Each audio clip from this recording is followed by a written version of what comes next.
Morning, how are y'all? Good, how are you? Good. We're so glad to be here. Thank you all for inviting us. My name is Jessica Stone, and I'm the director in the Office of Disability Access at UNT.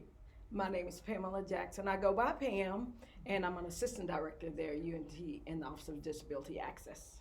And then we also have our colleagues in the TRIO office, and they'll introduce themselves in just. Oh, you guys go first. Hi, I'm Caitlin Gans. I'm from TRIO Student Support Services. I am the graduate assistant this year.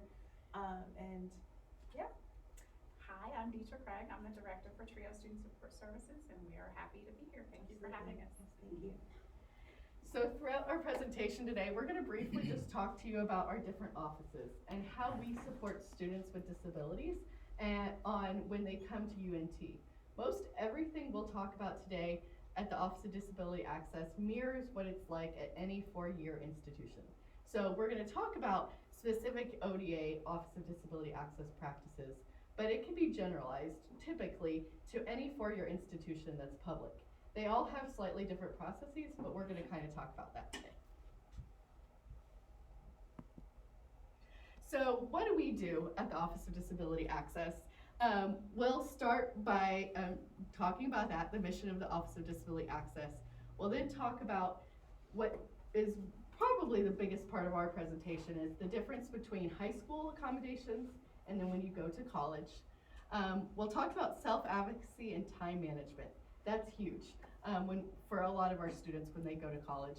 Then TRIO, we'll talk about the amazing supports that they provide students, and then we'll open it up for questions and we'll stop the recording. So, Pam, you want to do this one? So what we do in the disability services and why, we work so hard to make sure that our campus is accessible and inclusive for every student. And so we raise awareness, a campus community that values disability as an aspect of diversity, where inclusive practices ensure a campus that is accessible to all, free of educational, institutional, technological, and attitudinal barriers. This is accomplished through access for students, because people are disabled by barriers in society and the environment, not their impairment. So others look in and think people are limited by that. So being a hub for student engagement, we sponsor student connect groups, such as we have a deaf and blind connect group. We have a couple of other connect groups, ASD Connect, in our campus and in our office, that's sponsored by our office. So being in compliance with disability laws, we follow the federal laws, the state laws, and campus policy, as well as city ordinances. Yep, here Pam will touch on that real quick. Okay. So exactly like Pam said, so when most people think of like an Office of Disability Access, they think of just the academic accommodations part. But when a student transitions to college, especially a student with a disability, we hope for them to have so much more. So we really work with them to have access to the whole campus environment. So if they have a hearing diagnosis, making sure they have interpreters. If they have some sort of processing disorder, helping them understand what services are available and how to access those services. So we look at the whole environment and how do we help the student make access to that whole environment. The connect groups are a way that we really help our students do that. So like Pam talked about, we have several different groups. We have the deaf group, the blind group, we have an ASD Connect group. And so this gives the students an opportunity to come together in a safe place, talk about what's going on, and us to give resources. We always talk about, yes, we have that legal piece. So that legal piece, we do have to abide by it for federal law, state law, city ordinances.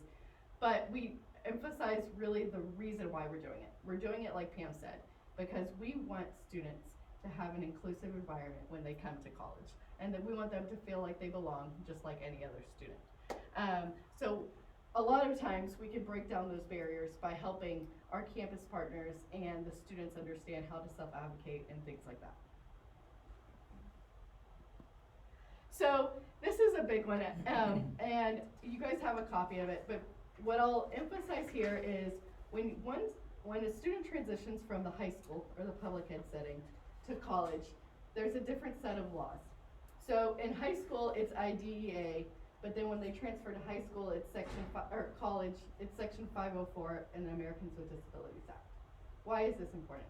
Because one of the hardest things for our students when they transition from high school to college is that self-identifying piece and that self-advocacy piece. When they come here, and I think, can you send this PowerPoint? I see parents writing a lot of notes. Yes. Okay, perfect. So when parents or students transition from high school to college, they have to self-identify. So there's nobody, like in the public school setting, they might identify, hey, we see your student having trouble with this, come get services, we'll tell you about the services we offer. They do a lot more, but when you go to college, the student has to go to the Office of Disability Access or whatever that institution calls it and say, hey, I have a disability, here's my documentation, and start the process that way.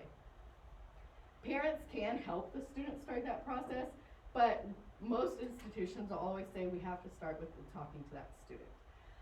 And then when you get to college, students also have to sign what's called a FERPA release, or a third-party release, to allow parents to be involved. And that's often really hard for some of our parents because they're so used to supporting their student that sometimes they have to let go a little bit when they get to college. So the student has to self-identify. The student has to provide that documentation. What does that documentation look like? A lot of times it can be that most recent FIE, IEPR documentation, whatever that you have.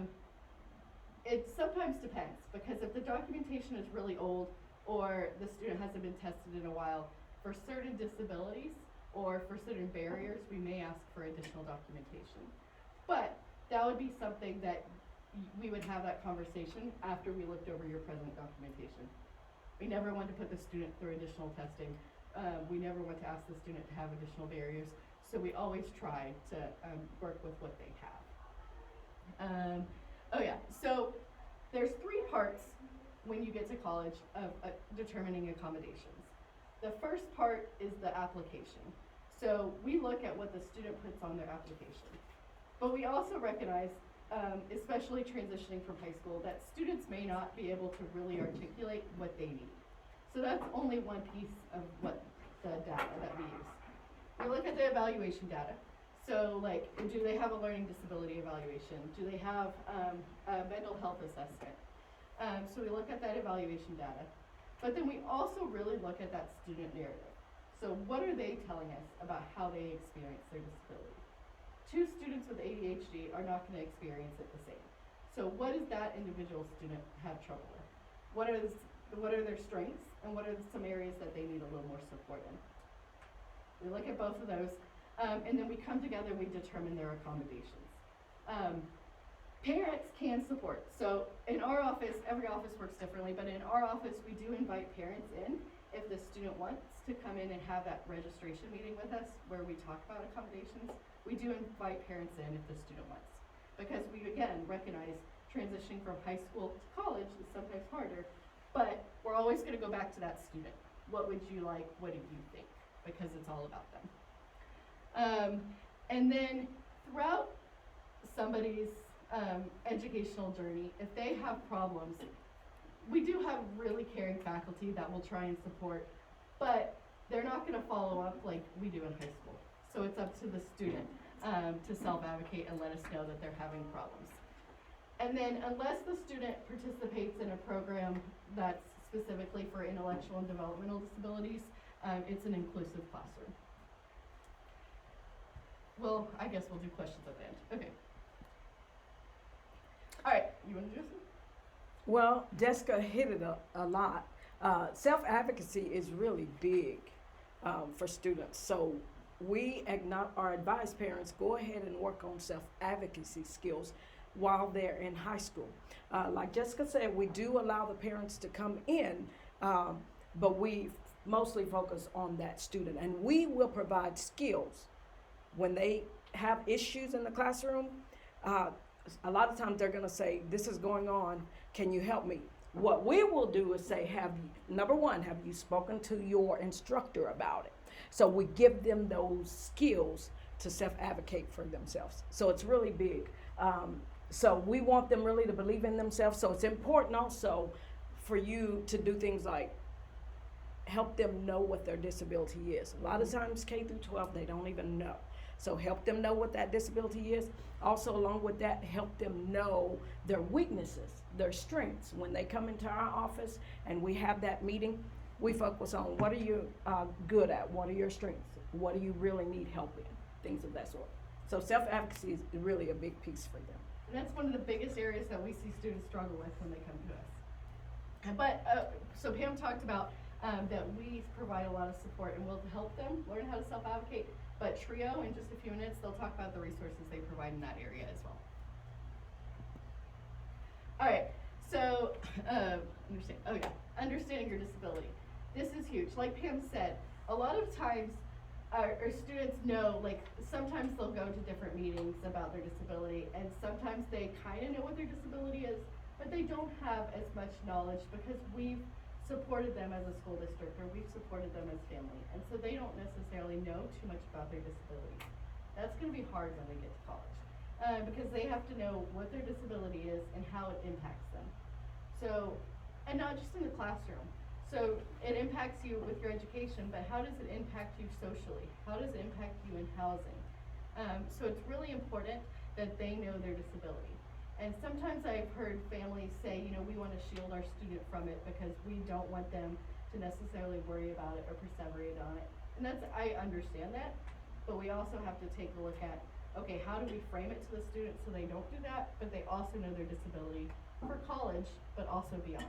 I can tell you, I am blind, I am a person with a disability, and leading up to college, I also wasn't given a whole lot of information about my disability. And so then when I entered the college setting, it was a huge shock. It was a lot of, it was hard. So continuing to know more about your disability and the student is huge. Time management. Time management is gonna look very different for every student, especially students who have different executive functioning disorders or different things that affect time management. What we want you to really emphasize is helping your student figure out what works for them. And this is oftentimes where the school district and their teachers really come in as really good partners with this. So how does your student organize? Is a paper planner the best way? Is Google Calendar the best way? Is Outlook? Is Post-it notes? There are many different ways, but time management is one of the things that our students have the most struggle in. Because when they get to college, they have to really focus on their academics, but then a lot of students with disabilities take a lot more time to do different things because they are accommodating their disability. So time management becomes even more essential for students with disabilities. So we really encourage them to, and you, to like, okay, if they have different activities or they have different even extracurricular activities, how do we prioritize these? How do we put these into a calendar so that we can practice these skills so that when they get to college, it's not a completely new experience for them doing it independently. And then those are just a few ideas that our students typically utilize. Color coding is one that our students have started to use a lot nowadays, and then using their iPhone. They'll use their iPhone and Android and Google Calendar all the time. All right, so we'll open it up for questions at the end, but I now want to introduce our colleagues, Deetra and Caitlin, to talk about TRIO. You just get to hang by with me. Thank you, Jessica. I can move it if you guys want. So TRIO Student Support Services is a federally funded project. How many of you have heard of TRIO Student Support Services or TRIO programs? So we are, like I said, a federally funded project, and at UNT we serve 268 first-generation low-income and/or students with documented disabilities. And we get these funds from the Department of Education. It's a grant that we apply for every 5 years, and we have to show the need on the campus that the program is needed. And so we do that by working a lot with our colleagues. We work a lot with ODA, and we share students with the program as well. And we have several students who, I know we worked with Jessica one-on-one with one particular student the entire year, and he went on and graduated. And I think he applied, I know he applied to work at Crowley ISD. I'm not sure if he actually got in Desmond, but I'm not sure if he actually got into work there. But we work through the whole, we work with students from freshmen all the way through to senior, and then if they desire to go on to graduate school, we help with that process as well. Yep. And So, yeah, like I actually share relationships with ODA and TRIO. So, as a freshman, I joined TRIO SSS immediately. Also, ODA immediately. I have dyslexia, so I was like, okay, how can I get the best support so I can just make it through my 4 years? And I would say that both services were just absolutely amazing. Like, I'll start with ODA. ODA's absolutely helped me with my self-advocacy. It also gave me like the confidence to know that someone was in my corner and that were able to give me the resources that I can use to be successful in my college career. With TRIO Student Support Services, I cannot say enough amazing things about that program because when I came in, I had little to no self-advocacy. So that's really important, like super, super important to work on with your students. So when I came in, I was super shy. I was so used to having my mama bear in my corner doing everything for me and fighting for me. But when you get to college and you're like 6 hours away from home, that becomes a little bit more difficult.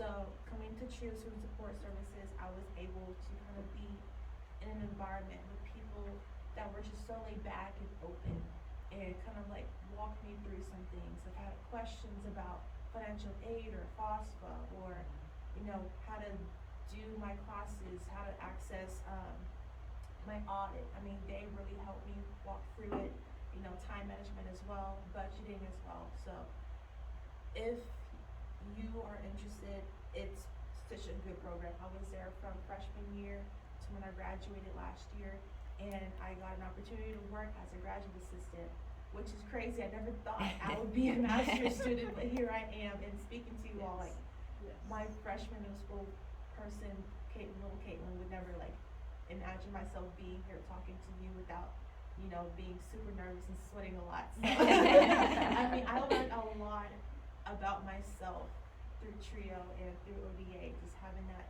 solid support system that we kind of, that's tailored to you one-on-one, because we have advisors that have one-on-one sessions with you. So we meet twice a semester in the beginning, just to like meet you, figure out your goals and things like that. And towards the end of the semester, so we kind of figure out, you know, what happened during the semester, how did you feel about it, what can you make changes about, do you need help for registering for spring classes or the next semester or summer classes, and things of that nature. So, like I said, I mean, both programs followed me, even now as a master's student, second semester, they've always been in the corner, so it's a really great resource. And we also do a bunch of fun things. So, last semester, we went to a Mavericks game, so that's kind of like our cultural enrichment. And we also do really cool conferences. So, before COVID, we had opportunities to go to Los Angeles and New York for a leadership conference, Circle of Change. Yes. Circle of Change. So that was a really cool experience. All of it was free, flights, hotel, free for our students. It was covered by our grant. And then this year we have the opportunity to go to Austin to kind of go see the legislative process, kind of advocate for student support services, low income, first generation, and disability. So we offer a lot of opportunities for students to kind of see the world, see what they can be, and they're not just confined to their environment. They can spread their wings and they can develop their wings and do whatever they want to do. So it's a really, really great program. Okay, and then this just talks a little bit more about our program, what we offer, and then the eligibility requirements. So you do have to be, because we are federally funded, you do have to be a U.S. citizen, national or permanent resident, and then you have to be admitted and enrolled to UNT before we can actually offer you services, and then you can apply to our program. And then you just meet one or more of the following criteria, not all of them. You have to either be first generation, low income determined by federal guidelines, or documented disability registered with Jessica's office, ODA. And we offer, these are our services that we do offer. So like I said, we have academic preparedness. That's what I talked about, that 101 advisors. So right now we have, can I say 3 advisors now? We have 3 advisors now that your students can pick from. And they'll just be with your student throughout their college career, however long you're here at TRIO. Like I said, we'll work on budgeting, financial aid, FOSFA, time management, anything that your student is struggling with or has questions about, we'll walk you through it with our advising sessions. We have educational mentoring, which I'm over, so we'll have mentoring and tutoring. It's a program where those two are combined, but your student can take one or the other, whatever they need. We have career preparation and graduate school exploration, so those two, with your advisors, will walk you through your career options. If you're trying to keep a major, for example, we'll kind of walk through the process and make sure that you understand what your next step is gonna be. Also, we provide, free graduate school prep books, so the GMAT, LSAT, GRE, we have those books. If there's like any other resource that you need, like, for the teacher certifications, like the PBR exam, we can get those for you through a grant. So you don't have to pay for all those expensive books, we can get you ready to go. We also have like, pre-computer lab usage and printing of a big flat screen TV. We can watch like Netflix and Disney Plus, play Switch, Xbox, have a good time, Yes. So Yes. it's not just the serious side, we have the fun side Yes. as well, so we have all of it. We try to say that we kind of put all of the campus resources into one location, so you're not having that run around and going from here to there, you can always get it in Trio. And if we don't have something, we can always outsource you somewhere, point you in the correct direction, so. Yep. Awesome. And then I just wanted to kind of add a little bit, and then I'll stop the video and we'll open it up to questions. I've met with so many of you in the room already, but we really do talk about, just to kind of mirror what y'all have said, is disclosing a disability and practicing how that sounds natural. And when I go into transition meetings, I'm like, my name is blank, I have a disability, it impacts me in the following ways. These are the supports I need to be successful. And that's kind of what they're saying, is to make sure that your child knows, I know what my disability is, I know how it impacts me, and I really liked how y'all said, not just academically, it could be socially or just how I manage my time. And usually when I start my transition meetings, I'll say, I kind of lead with my vulnerabilities. Technology, I struggled if you weren't here earlier.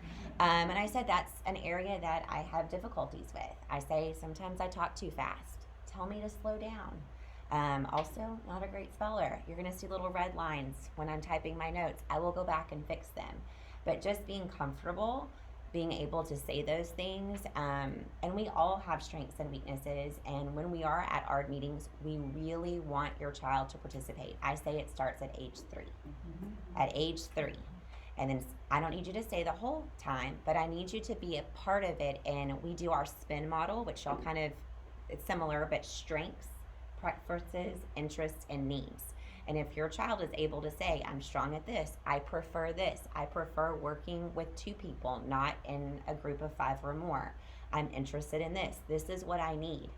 I need a lot of extra time in math.